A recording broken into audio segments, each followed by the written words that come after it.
The other big angle that we saw on Raw, there was a couple of them. The other one that I really liked was the Samoa Joe and Brock Lesnar interview. At first, I thought they had pre-taped this last week when they were in LA because I thought it was very strange that they flew Brock Lesnar in and burned one of his appearances for a backstage interview, like a split-screen interview. I thought it was like via satellite. I thought Brock was at home. No, they were both in the same building. And what I liked about this interview is it didn't last very long. Two very different styles here. You got Samoa Joe angry and pissed off, and he's complaining about the interview. Let's just get this thing over with. He starts talking trash right from the get-go. Brock Lesnar is very laid back. He's got a smile on his face during the whole thing. And he's like, Joe, calm down. I know what you're trying to do. I used to be you. I used to be the young, hungry guy that challenged all of the big dogs in the WWE, and I beat them all. I've been where you've been. And Samoa Joe doesn't want to hear any of it. He just wants to fight. Come on, Brock. Let's go fight right now. And Brock is like, dude, I'll see you Sunday. Don't worry about it. You're going to get your chance to get your hands on me. You just have to be patient. So I really like that one guy couldn't sit still and was very intense, and the other guy, the champ, was cool, calm, and collected and wasn't sweating Samoa Joe at all. Very good stuff. Samoa Joe ends up losing it and storms off of the interview set and goes to find Brock Lesnar, walks through the backstage area there in Phoenix, ends up coming to the room where Brock is being interviewed, and the whole entire roster, security guards or something like that, is holding Samoa Joe back. I thought this was a really good way to further this feud. I was worried that this week's Raw, the Go Home Raw, would suck because last week in LA was so awesome with Samoa Joe choking out Brock Lesnar. I thought this week was really going to fall flat, and I really didn't mind the backstage interview. I actually thought it was good. A lot of times when they do these type of split-screen promos between two guys, it's never very good, but Samoa Joe made it good. I cannot say enough good things about Samoa Joe, and I think WWE is taking notice. This is the first match I can think of in a long time that everybody is interested in. The build is good. It feels right. It feels like it's going to be a fight. Joe is believable. You actually believe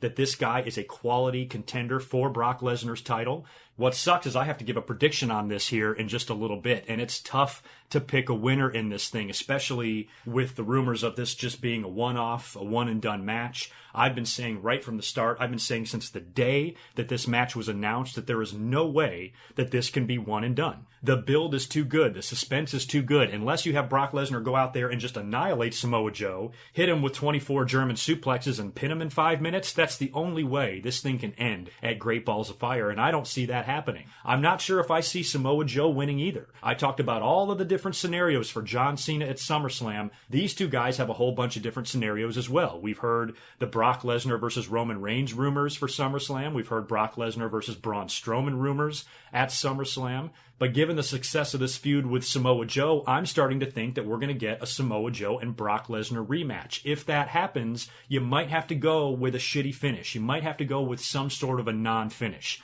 Or you have to go with a fucked up ending. Remember when Undertaker low-blowed Brock and then locked him in the Hell's Gate and Brock gave him the finger as he passed out? If they do some sort of a finish like that, where one guy loses but it's under shady circumstances, they can always come back with a rematch. Or they can have a big double disqualification. They can have a double count out.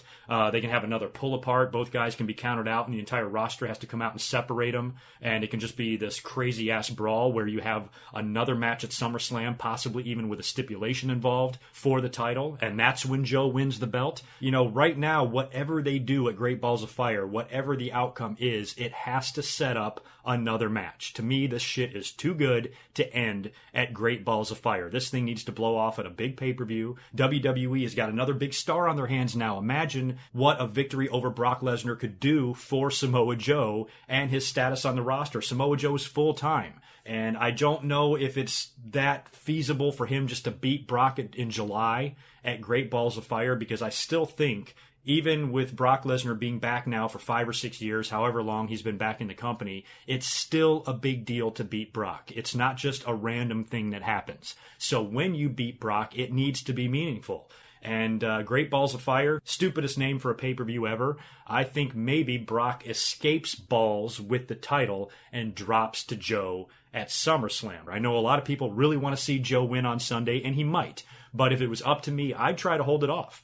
I'd have Brock Lesnar win, but have Samoa Joe have an argument that he could have won the match. Maybe something happened, referee's knocked out, and he's got Brock Lesnar choked out, and maybe the referee comes to, or a second referee comes down later on just in time for Brock to F5 Samoa Joe and pin him, and then Joe comes out the next night on Raw and beats the shit out of a whole bunch of people and holds the show hostage and grabs the referee by the neck and says, I will snap this motherfucker's neck if you guys don't give me a rematch against Brock Lesnar at SummerSlam. And they're like, okay, fine, or whatever. So I think we could see something like that if I had to guess. But one thing is for sure, like I've said time and time again, I would be very, very surprised if Brock Lesnar goes into Great Balls of Fire and beats Samoa Joe clean in a 15-minute match. I just don't think we're going to see that, and I think it would be really stupid if the WWE did that. So there's got to be an in-between. You can't just beat Joe and you can't just beat Brock. You have to set up a rematch somehow, and Brock just lost less than a year ago. He got beaten 5 seconds by Goldberg at Survivor Series. I think when you beat Brock, you need to space out